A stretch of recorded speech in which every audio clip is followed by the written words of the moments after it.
আগুন, আগুন, আগুন। বাংলাদেশে যেভাবে চট্টগ্রাম, ঢাকা বিভিন্ন জায়গাতে আগুন লাগতেছে, আগুন লেগে সব পুড়ি ছারখার হয়ে যাইতেছে।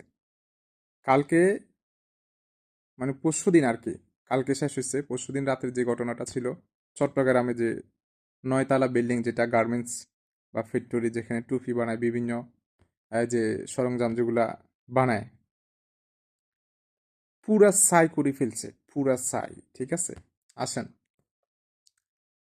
কিছু কিছু টিপস আছে। এই টিপসগুলা সামনে থেকে যদি যারা বিল্ডিং করতেছে, 2 থেকে 3 তলার উপরে যারা বিল্ডিং করতেছে, তারা যদি পদক্ষেপগুলো যদি না নেয়, বাংলাদেশে যত জনসংখ্যা আছে, বাংলাদেশে যে হিবিজিবি, হ্যাঁ, মেন মেন টাউনগুলোতে তো একদম হিবিজিবির ভিতরে একটার সাথে আরেকটা লাগানো থাকে, ঘরগুলা, বিল্ডিংগুলা, গার্মেন্টস ফ্যাক্টরি, যাই, আচ্ছা যাই হোক না কেন, এক কথা কোনো কারণে যদি দোতলায় বিল্ডিংয়ে, 5 তলা বিল্ডিংয়ে, 10 তলা বিল্ডিংয়ে যদি আগুন লেগে যায়, ফায়ার সার্ভিস ছাড়া নিভাবার কোনো সুযোগ নাই। 10টা টিম হোক, 20টা টিম হোক, ফায়ার সার্ভিস আসবে, বাইরে থেকে পানি মারবে, না হয় আগুন নিববে না। আর ভয়াবহ যদি হয়, তাহলে তো আগুন নিবেই না। আপনারা দেখছেন, আল্লাহর রহমত ছিল বিদায়, বৃষ্টি হয়েছিল বিদায় কালকে চট্টগ্রামের আগুন এটা নিয়ন্ত্রণে আসছে। না হয় তাও সম্ভব ছিল না। আসেন আজকে ঢাকা হজরত শাহজালাল আন্তর্জাতিক বিমানবন্দরে যেভাবে আগুন লাগছে, ঠিক কালকের মতোই চট্টগ্রামের এটার মতো। এইমাত্র আবার যেটা দেখলাম, এটা হচ্ছে যে চট্টগ্রাম কোন একটা মাদ্রাসায়, এটাও 6 তলা বিল্ডিং না কত, বড়ই হবে, এটাও কম না, 4 তলা বা 6 তলা, হ্যাঁ, সেখানেও আগুন লেগে গেছে, বড়, এটাও বড় একটা।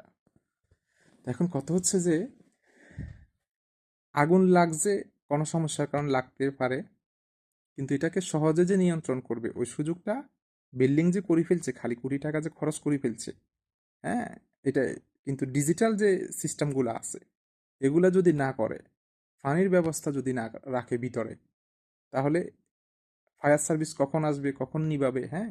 মনে করেন আমি এখন যে বিল্ডিংয়ে আছি, দোতলায় আগুন লাগছে, এটা নিচতলা দোতলা কোনো সমস্যা নেই, হ্যাঁ, কিন্তু বড় যে বিল্ডিংগুলো উপরের দিকে, এক একটা ফ্লোর যে অনেক বড়, হ্যাঁ, এগুলার আগুন নিয়ন্ত্রণ রাখার জন্য, আগুন নিয়ন্ত্রণ করার জন্য, নিজেরা চেষ্টা করার জন্য প্রত্যেকটা ফ্লোরে পানির দমকল সিস্টেম ব্যবস্থা রাখতে হবে। ফায়ার সার্ভিসওয়ালারা যেসব দমকল সিস্টেম, এগুলা তো স্পিড বেশি, এগুলার একটা প্রেশার আছে, এটা বড় পাইপ, কিন্তু প্রত্যেকটা ফ্লোরে ফায়ার সার্ভিস আসার আগ পর্যন্ত প্রত্যেকটা ফ্লোরে যেন পানির ব্যবস্থা থাকে, যেন আগুনটা নিজেরাই নিভাইতে পারে।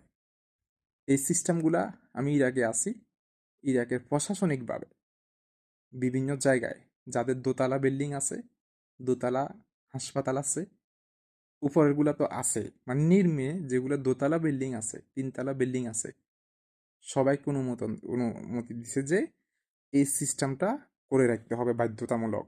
যে কোনো টাইমে আরব দেশে আগুন লাগে, যে আপনারা জানেন, এই যে গরমের দিনে তাপমাত্রা বেশি থাকে, ছোট্ট কারেন্টের বা এসির কোনো কিছু সমস্যা হলে সেখানে আগুন ধরে যায়। তো নিজেরা যেন নিয়ন্ত্রণ করতে পারে, ঠিক আছে।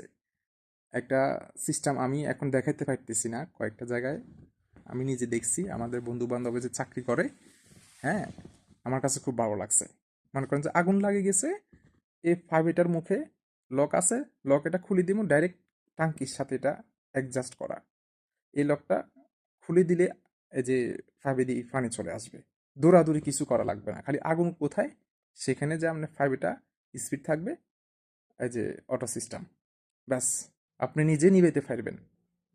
হ্যাঁ, যেগুলা বিশাল আকারের সমস্যা, ফায়ার সার্ভিস আসতে আসতে বা ফায়ার সার্ভিস আসবে, তারা নিয়ন্ত্রণ করবে, এটা ঠিক আছে, কিন্তু নিজেদের চেষ্টা দিয়েও তো ওই চেষ্টা রাখতে হবে। যারা বিল্ডিং করতেছে, বিশাল বিশাল বিল্ডিং হচ্ছে বাংলাদেশে বর্তমানে, বিশাল বিশাল ফ্ল্যাট হচ্ছে, হ্যাঁ, গার্মেন্টস ফ্যাক্টরি হচ্ছে, আলহামদুলিল্লাহ, এটা তো ভালো, কিন্তু পদক্ষেপগুলো রাখতে হবে। প্রত্যেক ফ্লোরে কি বাথরুম নাই, পানির ব্যবস্থা নাই?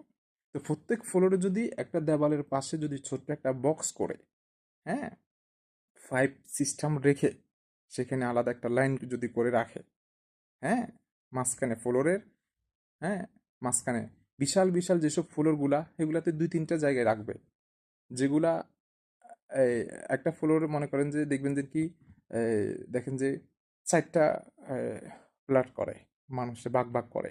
হ্যাঁ, 4টা ফ্ল্যাটে 4টা ইয়ে থাকবে, আমি এখন দেখাতে পারতেছি না, মানে 5-এর লাইন থাকবে, এক কথা এটা আলাদাভাবে থাকবে। হ্যাঁ, কোনো দুর্ঘটনা হলে আগুন নিয়ন্ত্রণ করতে পারবে, আগুন নিভাইতে পারবে। তারপরেও যে যে যে ছোট্ট ছোট যে আগুন নিভানোর জন্য যে বোতলগুলা, ওই বোতলগুলা তো থাকবে, কিন্তু এগুলা বাংলাদেশে সরকারিভাবেও ওইরকম কোনো খেয়াল নাই, পদক্ষেপ নাই, অনুমতি হয়তো দিয়ে রেখছে, বাস কেউ লাগাইলে লাগাইছে, কেউ করলে করছে, না করলে নাই, এরকম। কিন্তু দিন যত যাচ্ছে মানুষের এসবগুলো বাড়তেছে, অহরে অহরে ঘটবে ঘটনাগুলা। তো তাহলে সেটার জন্য পদক্ষেপও নিতে হবে। ঠিক আছে, আসেন, অনেক অনেক কিছু আছে, যে আমার পিছনে দেখতেছেন বোর্ড, আগুন যদি লাগে এই বোর্ডগুলো কিন্তু পুড়ে যাবে, এগুলো কিছুটা কাট সিস্টেম। ঠিক আছে, এই যে সামনে যে ডেকোরেশনগুলো হচ্ছে বাংলাদেশে, আপনারা এমন ডেকোরেশন করবেন এই বোর্ডগুলা আগুনে পুড়বে না। এখন যে একগুলা বোর্ড আছে, মাঝখানে হচ্ছে এটা সিমেন্টের মতো, আর দুপাশে হচ্ছে বাঁশ কাগজ আছে না, বাঁশ কাগজের মতো, এগুলা দিয়ে ডেকোরেশন করতেছে, আমরা দেখতেছি যে আরব দেশে, বাংলাদেশেও করতেছে, কিন্তু অনেকজনে কিন্তু বোর্ড দিয়ে করে, হিজবোর্ড দিয়ে করে, হার্ডবোর্ড দিয়ে করে, ওগুলা আগুনে আরো বেশি পুড়ে যায়, আগুন আরো বেশি ধরে, আগুন আরো বেশি জ্বলে, ওগুলা কাঠ সিস্টেম। হ্যাঁ, তো এই বোর্ডগুলো কিন্তু সরকারে নিষেধ করে দিয়েছে ইরাকে। এখানে যদি, এটা তো অফিস, ঠিক আছে, নিষেধ আছে এক কথায়, এগুলো ফালাই দিতে বলছে, দরকারি যে জায়গাগুলো এগুলাতে ইমার্জেন্সি ভাবে ফালাই দিতে বলছে। হ্যাঁ, বিভিন্ন হাসপাতাল বলেন, বিভিন্ন অফিসিয়ালি ভাবে নিষেধ করে দিয়েছে, আসি চেক করে এগুলো ফালাইতে বলছি, তোমরা ফালাইছো কিনা। হ্যাঁ, বলো দিয়া আসি চেক করে, আরব দেশে তো বলো দিয়া বলে। আচ্ছা, যাই হোক, বাংলাদেশে ম্যাজিস্ট্রেটেরা যায় বিভিন্ন দিকে। যেটা বলতেছিলাম, এখনো অনেক কিছু শিখার বাকি, বাংলাদেশের মানুষের সব কিছু জানে, এখনো অনেক কিছু জানার বাকি। ঠিক আছে, বিদেশে যারা আছে, আমাদের শ্রমিক ভাইরা প্রবাসে যারা আছে প্রয়োজনে তাদের কাছ থেকে আপনারা টিপস গুলা বুঝিলন, জানিলন। আপনারা যে বিদেশে এ, ঘর দুয়ার তো এই যে দুবাই, সৌদি, বিভিন্ন দেশে আমাদের আমাদের বাংলাদেশের মানুষেরাই করতেছে, কিভাবে করতেছে, কিভাবে সুন্দর করতেছে, কিভাবে সেভের জন্য কি করতেছে, আপনার তথ্য নিয়ে তারপরে যে ঘর দুয়ার করেন, ডেকোরেশন করেন, অসুবিধা কোথায়? হ্যাঁ, এই যে আগুন নিয়ন্ত্রণ, আমি কি বলবো। হ্যাঁ, এয়ারপোর্টের আগুন এখনো পর্যন্ত নিভছে কিনা জানি না, ভয়াবহ অবস্থা। কত কোটি কোটি টাকা এখানে এই যে শেষ হবে, এই টাকা কার কাছ থেকে তুলবে? আমাদের কাছ থেকে, প্রবাসীদের কাছ থেকে তুলবে। হ্যাঁ, এই হতে পারে যে সামনের সপ্তাহে তো যে টিকিটের দাম বাড়ায় দিবে, উদাহরণ দিচ্ছি, বা যে জনগণের কাছ থেকে তুলবে এই টাকা, সরকারে কি ভাফের টাকা দিয়ে করবে?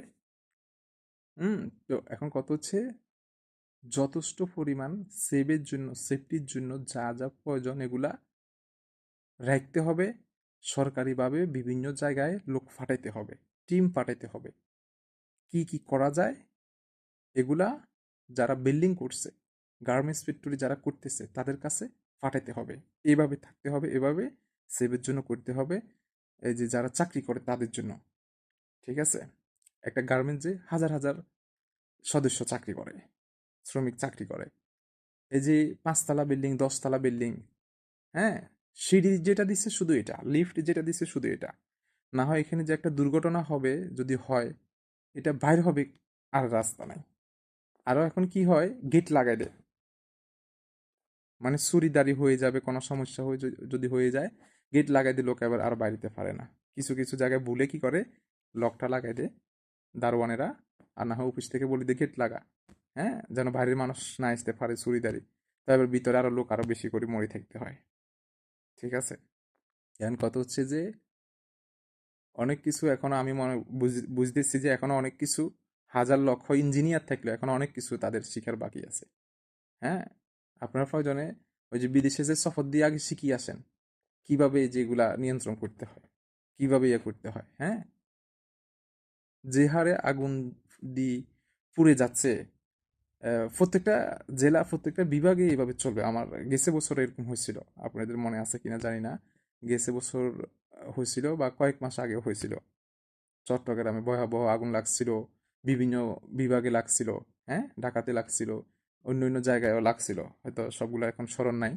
হুম। তো যদি বলেন যে তুমি তাহলে কেন কথা বলতেছ, অনেকজনের তো কথা বলতেছে না, আমার তো পরাণ ফুটতেছে, আমার কাছে খারাপ লাগতেছে, আমার নিজের দেশ, একটা জায়গায় এগুলা ক্ষয়ক্ষতি হচ্ছে, হ্যাঁ, সরকারি জায়গা, বেসরকারি জায়গা, মিল ফ্যাক্টরি, মানুষ মারা যাচ্ছে, হ্যাঁ, এই এই যে অর্থ, এগুলা কার কাছ থেকে নিবে? এগুলো জনগণের কাছ থেকে নেবে, জনগণের কাছ থেকে তুলবে। যাদের বিশাল আকারের টাকা আছে সে তো টাকা দিয়ে সারাইতে পারবে, কিন্তু 5, 10টা, 20টা মানুষ যদি মারা যায়, তার ফ্যামিলির কি অবস্থা হবে? হুম। কথা বললে শেষ হবে না। বাংলাদেশের মানুষের এখনো অনেক কিছু জানার বাকি, এখনো অনেক কিছু শেখার বাকি। ঠিক আছে।